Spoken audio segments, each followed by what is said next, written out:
오늘 말씀은 새 사람 되는 것이 먼저다 라고 하는 제목입니다. 모든 일에는 다 순서가 있습니다. 그래서 이렇게 잘 보니까 음식도 그렇고요.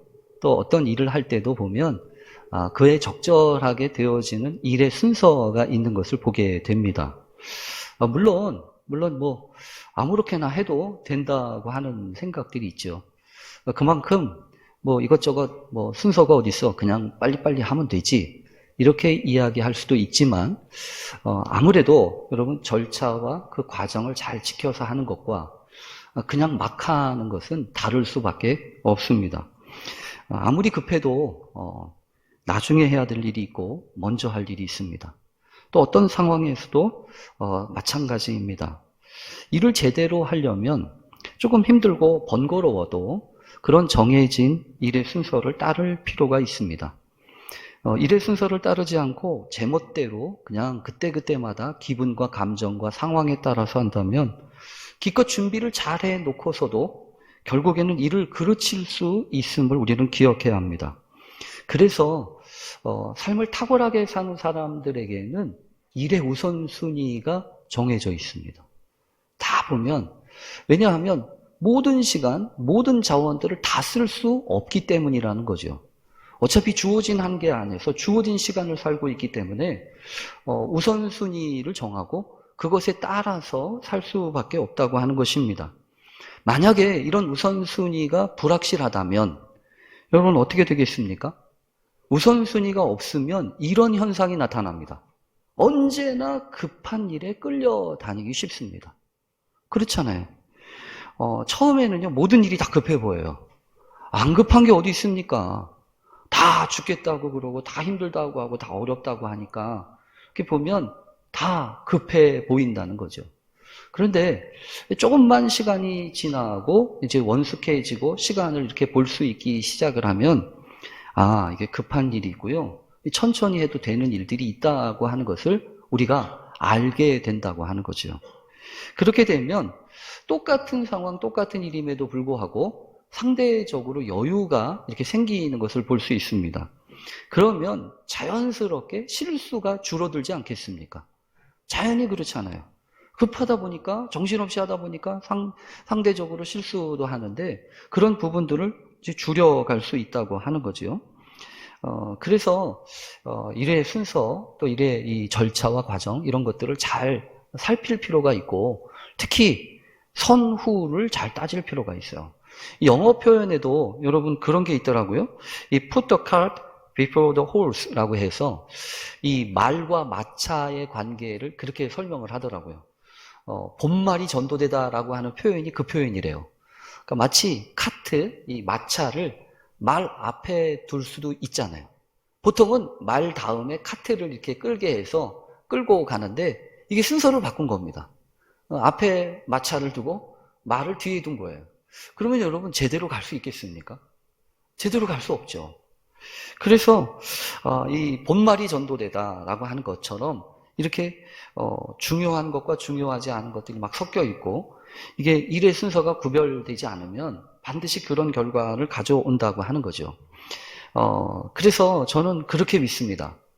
마귀가 있잖아요. 이 사탄이 사용하는 최고의 유혹이 있다. 마귀가 사탄이 사용하는 우리에게 걸어오는 최고의 유혹이 있는데 여러분 그거는 놀랍게도 하지 말라는 게 아닙니다. 하지 말라는 게 아니에요. 거룩한 일 하지 말라는 얘기가 아닙니다. 헌신하는 거 하지 말라는 얘기가 아니에요. 뭐라고 할까요? 일의 순서를 바꾸는 겁니다. 먼저 다른 거 하고 나중에 하라는 거죠. 지금 할 때 아니라는 거죠. 그래서 여러분 잘 보면 이 순서만 바꿔도 엄청 혼동이 일어나는 경우가 많습니다. 하나님을 섬겨야 합니다. 그리고 사람을 사랑해야 합니다. 물건, 돈은 쓰는 겁니다. 그렇죠? 근데 이게 순서를 바꿔보세요. 하나만 조금씩 바꿔보면 이렇게 됩니다. 사람을 섬겨야 합니다. 돈을 사랑해야 합니다. 그러면 하나님을 이용하면 됩니다.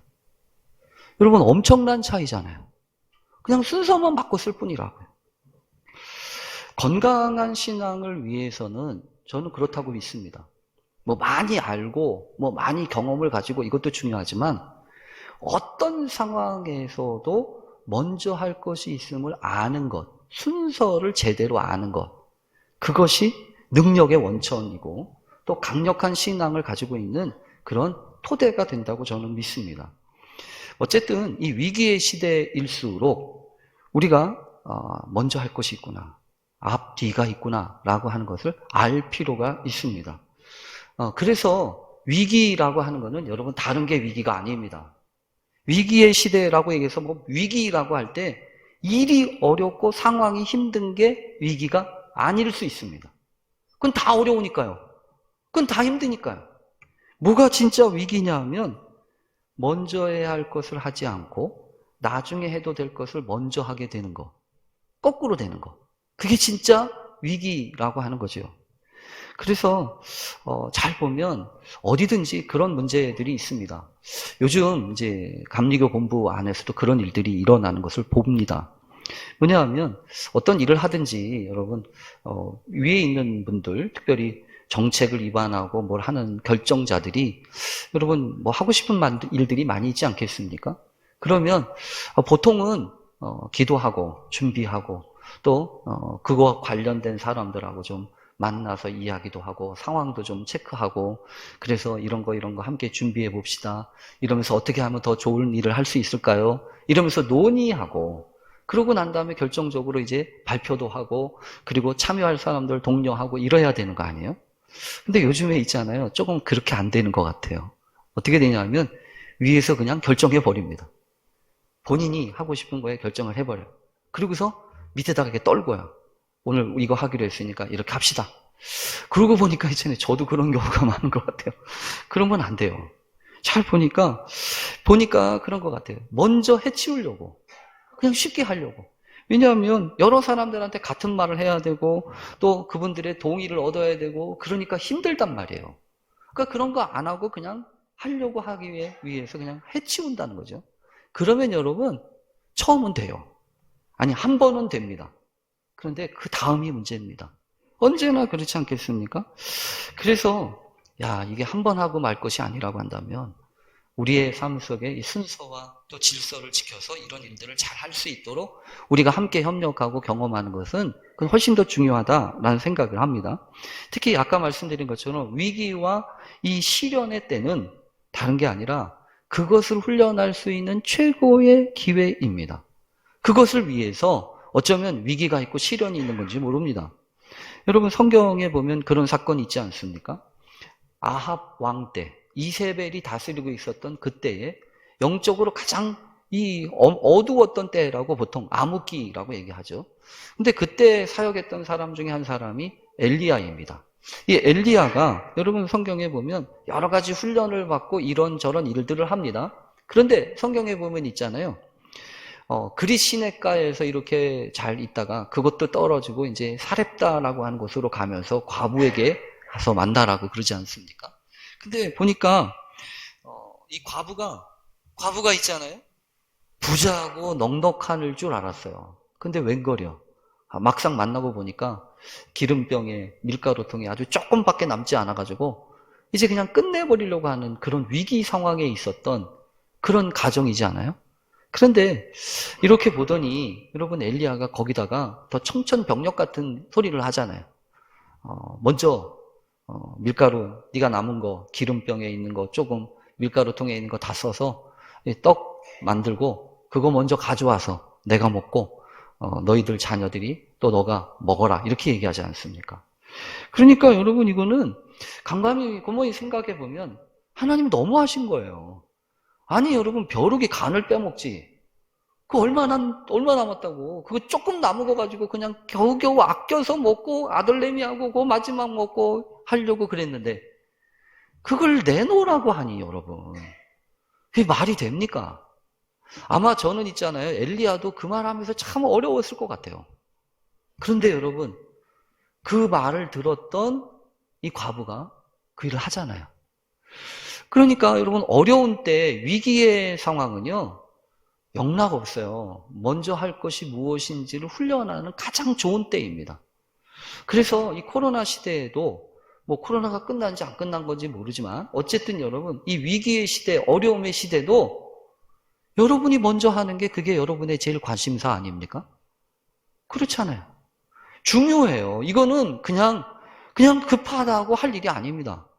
내가 무엇을 소중하게 여기고 내가 무엇을 가장 중요하게 여기는지가 고스란히 드러나는 과정이라는 거예요. 그래서 하나님, 이 우선순위를 정말 분명하게 하고 순서를 바르게 하는 거가 이런 의미가 있구나. 그래서 훈련이 필요한 거예요. 여러분 언제나 하나님의 말씀과 은총도 그렇죠. 특히 여러분 예배를 드린다고 하는 건 더더욱이나 그렇다고 저는 믿습니다. 왜냐하면 예수님이 하신 산상수훈의 말씀 가운데 이런 말씀이 있습니다. 마태복음 5장 23절에 보면요. 그러므로 예물을 제단에 드리려다가 거기서 내 형제들에게 원망 들을 만한 일이 있는 것이 생각나거든. 예물을 제단 앞에 두고 먼저 가서 형제와 화목하고 그 후에 와서 예물을 드리라. 여러분 이 말의 의미를 생각해 보십시오. 그냥 예배 그냥 드리면 되는 거 아닙니까? 제사 그냥 해치우면 되는 거 아닙니까? 이렇게 얘기할 수 있죠. 하나님은 그게 아니라는 겁니다. 먼저 할 게 있다는 거예요. 하나님 앞에 드리는 제사가 제일 먼저라고 생각하잖아요. 근데 하나님 스스로가 그게 아니라는 거예요. 제사를 드리면서 먼저 해결해야 될 문제를 해결하지 않고 제사를 드리는 거, 그 하나님 기뻐 받으시지 않겠다는 거예요. 그러니까 여러분, 예배 그냥 드릴 일이 아닙니다. 제사 그냥 드릴 일이 아니에요. 제사를 드리기 전에 항상 돌아봐야 됩니다. 내가 먼저 할 게 뭔가? 내가 놓치고 있는 게 뭔가? 그거 해결하고 와서 제사를 드려야지. 그게 진짜 예배라는 거예요. 그게 진짜 하나님 받으시는, 기뻐 받으시는 예배라는 거예요. 그러니까 여러분, 다 이게 순서가 있어요. 이거 중요합니다. 이거 그냥 넘어갈 문제가 아닙니다. 믿음에는 더더욱이나 그렇다는 거예요. 믿음에는. 어떤 때는 그래서 있잖아요. 하나님이, 주님이 나는 급한데 하나님은 어슬렁어슬렁거리고 대답도 안 하시고 응답도 안 하시는 것처럼 보일 때가 있어요. 우리 오라버니가 죽게 생겼습니다. 와서 고쳐주십시오. 와서 살려주십시오. 아무리 이야기를 했는데도 예수님이 무슨 일인지 오시질 않잖아요. 그러다가 기껏 왔는데 나흘 지나고 무덤에 죽어서 장사를 지내고 있는 그 무덤 그 한복판에 와가지고 눈물을 지금 흘리셔요. 그건 또 무슨 일입니까? 좀 일찍 오시면 안 됩니까? 그렇게 늦게 오셔가지고 속을 뒤집어 놓으시고 그러시다가도 예수님이 그러세요. 돌을 옮겨 놓으라. 아니 이제 어쩌자고요? 아니 어쩌자고 돌을 지금 옮겨 놓으라는 겁니까? 그래서 마르다가 얘기합니다. 주여, 죽은 지가 나흘이 되어서 벌써 냄새가 납니다. 팩트죠. 당연한 거 아니에요? 근데 주님이 그러세요. 내 말이 내가 믿으면 하나님의 영광을 보리라. 그러지 않았냐는 거예요. 여러분 언제나 그렇습니다. 믿음이 먼저입니다. 믿음이 먼저가 아니면 무엇을 먼저로 하시겠습니까? 보고 믿는 게 아니라는 거죠. 그래서 여러분 무슨 일이든 이 믿음의 생활도 이 순서를 배우는 거다. 순서. 특별히 여러분 오늘 본문은 우리에게 그것을 너무나 잘 알려줍니다. 오늘 특별히 여러분 사무엘과 사울이 특별한 은혜 가운데에서 섭리 가운데에서 만났습니다. 그리고 밤새껏 깊은 교제를 하고 그리고 이제 마침내 사무엘이 사울에게 기름병을 따서 사울의 머리에 기름을 부어주고 축복합니다. 이제 네가 이 나라의 왕이다 라고 하는 선언과 함께요. 그러니까 여러분 그 말을 하는 사무엘도 그렇지만 그 소리를 듣는 사울의 입장에서는 얼마나 당황되겠어요. 아니 내가 이 왕이야. 그런데 오늘 성경에 보면요 그렇게 어안이 벙벙하고 있는 이 사울에게 사무엘이 몇 가지 이 체크리스트처럼 이렇게 권면하고 있는 거예요. 우선 오늘 본문의 이 배경을 보면 여러분 몇 가지 힌트처럼 이런저런 일들이 있을 거야 라고 하는 이야기를 하면서 변화에 대해서 이야기를 해요.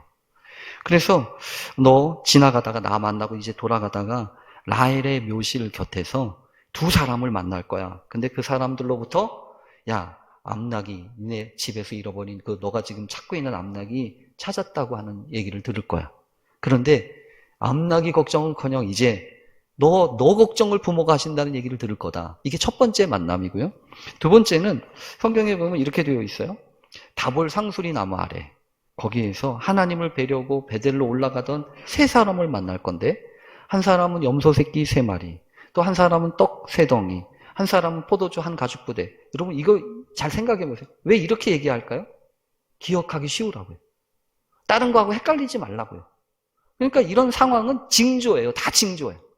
그런 일이 있을 건데 특별히 떡 3덩이 가지고 있던 사람이 너한테 떡 2덩이 줄 거야.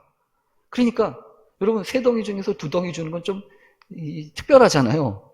다 주는 것도 아니고 하나 주는 것도 아니고. 그러니까 여러분 이런 사건은 지금 이 사무엘이 사울에게 말하는 사건은요. 평범하게 일어날 수 있는 사건이 아닙니다. 특별한 사건인 거예요. 이 특별한 사건들이 너한테 연거푸 지금 일어날 거야. 그러면서 마지막으로 블레셋 사람들의 영문이 있는 곳에 선지자의 무리들이 막 내려오면서 비파와 소고와 저와 수금을 앞세우고 예언을 할 거다. 그런데 하나님의 영이 너한테도 임하실 것이고 너도 그 사람과 같이 예언을 할 거야. 그러면 새 사람이 될 거다. 이렇게 이야기를 하는 거죠. 그래서 여러분 지금 이 사울이 사무엘한테 하는 말을 잘 들어보세요. 뭐냐면 만남이 있어요. 사건이 벌어질 거야. 근데 그런 만남과 사건의 결론이 뭐냐고요. 그럼 사건의 결론이 뭐냐고요. 네가 달라질 거라는 거예요. 다른 사람이 변하는 게 아니라 네가 변화될 거다. 그게 이 만남의 목적이라고 하는 것입니다. 여러분 그래서 이 성경을 보면서 지금 알고 있는 것이 있어요. 뭐냐면 지금 사울이 뭔가 얼떨떨하면서 지금 변화가 돼야 돼요. 근데 사울이 여러분 생각해 보세요. 자신이 무슨 경험한 것도 아니고 그리고 무슨 집안의 일들도 아니잖아요. 여러분 지금 이런 상황이에요. 지금 우리가 이런 모습 그대로 옛날 모습 그대로는 안 된다라고 하는 것에 대해서는 다 동의해요. 지금 그런 상황이라고요. 그런데 막상 옛날처럼은 안 되니까 누구든지 먼저 희생하고 먼저 포기하고 먼저 헌신해야 돼. 먼저 하나님 앞에 헌신해야 된다라고 얘기하면 여러분 누가 어떤 사람이 감히 내가 먼저 하겠습니다. 이러겠냐고요. 다 눈치 보지 않겠어요? 다 눈치 보는 거 아니냔 말이에요. 그래 지금은 뭔가 하는 건 해야 돼. 근데 내가 먼저 하기는 싫어. 난 안 돼. 그냥 주변 사람들 보고 따라서 할 거야. 이런 마음이 팽배하지. 근데 지금 사무엘은요. 사울한테 뭐라고 얘기하냐면 사람이 아무리 바뀐다고 해도 어떤 사건이 벌어져도 정말 중요한 거는 네가 바뀌는 거야. 이 얘기를 하는 거 아니에요. 그래서 여러분 어쩌면 그럴 수도 있어요. 실타래가 막 얽혀 있어요. 얽힌 실타래를 이렇게 보면서 참 한심하죠. 이거 어떻게 풀어야 되나. 그런데 여러분 어떻게 해야 되죠? 찾아가지고 맨 끝에 있는 그 실타래 하나를 찾아야 돼요. 그래야 거기서부터 이제 이 실을 풀지 않겠습니까? 근데 바로 그 마지막에 그 찾아야 되는 그 실타래 하나가 그게 뭐라는 거예요? 그게 너라는 거예요. 그게 사울이라는 거예요. 여러분 언제나 그렇습니다. 아무리 상황이 바뀌고 아무리 세상이 사람들이 달라진다고 해도요. 내가 바뀌지 않으면 소용없습니다. 그렇잖아요. 그래서 가끔 여러분 우리가 이런 생각해야 돼요. 왜 세상이 바뀌지 않냐고. 왜 사람들이 이러냐고. 분노하고 화내고 그럴 수 있지만 여러분 언제나 그렇습니다. 세상이 아무리 이렇게 저렇게 흘러가고 사람들이 아무리 흘러간다고 할지라도 내가 중요해요. 내가 지켜야 될 것 지키고 내가 변해야 될 것 변한다면 세상이 어떠하든지 그건 둘째 문제라고요. 그래서 하나님 앞에 여러분 사울한테 사무엘이 그 얘기를 하는 거예요. 네가 새 사람이 되는 게 먼저지. 아무리 제도를 바꾼다고 한들 아무리 왕이 세워진다고 한들 그게 대수냐는 거예요. 그래서 사울이 지금 그 생각을 하고 있는 겁니다. 그런데 오늘 성경에 보면 그 말씀과 함께 아울러서 하는 참 귀한 말씀이 있습니다. 뭐라고 하냐면 요 말씀이에요. 10장 7절입니다. 이 징조가 너에게 임하거든 너는 기회를 따라 행하라. 기회를 따라 행하라. 여러분 지금 이런 징조들이 너한테 지금 이루어지고 일어나면 특별한 사건들이 너한테 벌어지면 뭐가 생기겠다는 얘기죠? 기회가 생길 거라는 거예요. 그래서 오늘 성경을 보면서 그렇구나. 어떤 기회, 이런저런 기회가 우리한테 있는 거구나. 그래서 여러분 성경에 보면서 이거는 그런 뜻인 줄 알았어요. 그래. 어떤 일이든지 내가 참고 기다리면 나한테 기회가 오니까 그 기회를 잘 잡으라는 얘기지. 여러분 처음엔 그렇게 생각했다니까요. 근데 말씀을 묵상하는데 그게 아니었어요. 그게 아니고요. 요 얘기는 이런 뜻입니다. 특히 기회라고 하는 단어가 무슨 단어인가 찾아봤더니 야드라고 하는 원어를 쓰는데 야드라고 하는 단어는 기회라고 하는 단어가 아니고 손이라고 하는 뜻입니다. 손이라고 하는 거예요. 그러니까 이 손이라고 하는 것은 여러분 그렇죠. 사람의 어떤 의지의 기능, 이런 기능들을 수행하기 위해 사용되는 팔. 이 팔은 항상 그런 겁니다. 그러니까 무언가를 할 수 있는 적극적인 능력이나 힘을 상징할 때 이 팔이라고 하는 걸 써요. 근데 지금 기회를 따라 행한다라고 얘기하면서 그 기회라고 하는 것이 어떤 기회냐 하면 우리는 그렇게 생각하잖아요. 내가 마음대로 내 뜻대로 내가 하고 싶은 걸 다 할 수 있는 기회라고 생각했잖아요. 근데 그게 아니라는 거예요. 하나님이 역사하셔서 하나님이 행하시는 그 놀라운 움직임의 역사의 손길이라는 겁니다. 그래서 오늘 얘기에 이렇게 돼 있잖아요. 너는 기회를 따라 행하라. 그 다음에 나오는 말씀이 하나님이 너와 함께 하시느니라. 그래서 이 말씀을 생각하고 묵상하는데 여러분 그런 생각이 들더라고요. 어떤 생각이냐면 우리들은 모두 다 기회를 찾고 있습니다. 여러분 사실 그런 거 아니에요? 죽으라고 공부하는 이유가 무엇입니까? 어떻게 해서든지 더 좋은 직장과 자리에 가려고 하는 이유가 도대체 무엇입니까? 아니 어떻게든지 좀 잘 결혼을 시키려고 하는 이유가 도대체 뭐냐고요? 다른 거 아닙니다. 더 좋은 기회를 잡기 위해서입니다. 최고의 자리에 가면 남들보다 높은 데 가면 더 좋은 자리와 더 좋은 대학을 나오면 더 좋은 기회를 보장받을 거라고 생각하지 않으십니까? 그래서 그렇게 하고 있는 거 아닌가요? 그런데 오늘 성경은요, 우리에게 그런 얘기를 합니다. 야, 최고의 기회가 어디서 나오는지 아니? 최고의 자리가 아니야. 네가 왕이 됐다고 너한테 최고의 기회가 온 게 아니야. 하나님의 손길과 하나님의 인도하심 앞에 따라가지 않는다면 그 아무런 기회가 아니야. 최고의 기회는요, 하나님이 함께 하시는 것으로부터 시작된다고요. 내 능력이 아니라 하나님의 손길에 순종하면서 따라가는 것이 가장 좋은 기회라고요. 그러다 보니까 여러분 생각되는 말씀이 있어요. 기회를 찾는 사람 치고 헌신하는 사람 못 봤습니다. 무슨 말이냐 하면요. 성경에 보면 누가복음에 보면 기회를 찾는 한 사람이 소개되고 있습니다. 그 사람이 누구냐 하면 가룟 유다예요. 이 가룟 유다가 있잖아요. 성경의 표현이 그래요. 기회를 찾습니다. 어떤 기회요? 예수를 팔아넘길 기회요. 예수님한테 실망했거든요. 그러니까 이제 그만두고 싶은 거예요. 근데 그냥 그만둘 수는 없으니까 예수를 팔아넘기려고 합니다. 그래서 은 30까지 받았습니다. 이제부터는 뭐 해야 되죠? 예수를 팔아넘길 최고의 기회를 잘 살피는 겁니다. 그런 사람이 기회를 찾는 거예요. 근데 그 사건, 그것이 발단이 됐던 사건이 한 사람이 있습니다. 누구냐 하면 예수님께 향유를 부어드렸던 여인 이야기 아시죠? 여러분, 이 사람은 기회를 되게 못 본 사람이에요. 아니, 예수님이 지금 식사하고 계신데 와가지고 거기다가 향유를 갖다 붓습니까? 그리고 그것도 엄청나게 비싼 300데나리온이나 되는 그 엄청난 거액을 갖다 붓습니까? 그러니까 한 소리 듣죠. 야, 저거 갖다가 팔면 가난한 사람한테 나눠줄 수 있었을 텐데 공연히 낭비하고 있지. 많은 사람들이 그렇게 생각하고 있을 때 예수님이 그러시잖아요. 그만둬라. 저 여자가 나의 장사를 준비해서 한 것 너희들이 몰라서 그렇지. 그러면서 놀라운 축복의 말씀으로 복음이 전파되는 어느 곳이든지 이 여인이 한 일이 기념될 것이다 이러잖아요.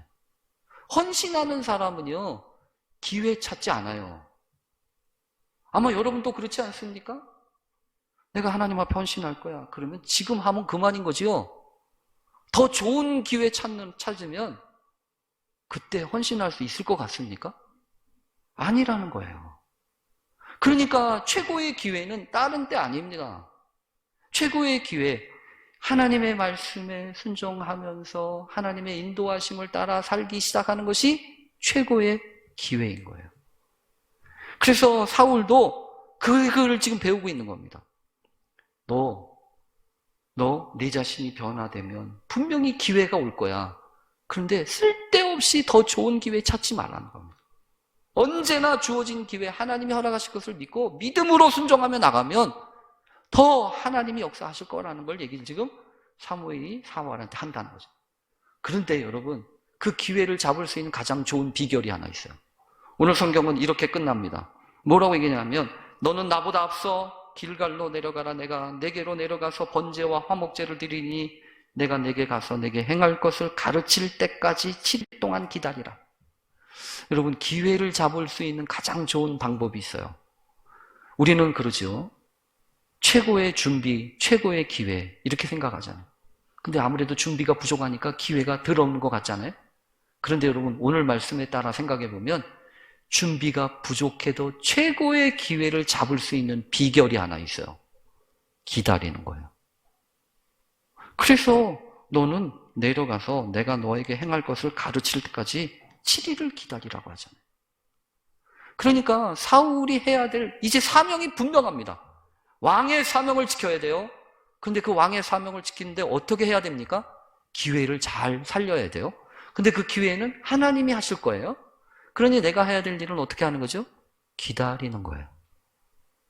그래서 여러분, 앞으로 우리가 보게 되지만 사울의 결정적인 훈련, 그거는 기다림에 있어요. 사울이 기다릴 수 있었다면 탁월한 왕이 될 겁니다. 그러나 사울이 기다리지 못하기 시작하면 그는 몰락의 길을 걷기 시작할 거예요. 여러분, 이게 사울만 그렇습니까? 사울만 그러겠냐? 우리는 안 그럴까요? 내가 먼저 변화되어야 됩니다. 그리고 그 변화의 핵심은 기회를 잡기 위해서입니다. 그러나 기회는 하나님 앞에 기다리고 하나님의 뜻에 순종하기 시작할 때 비로소 얻어질 거예요. 그런 한 해 되시길 바랍니다.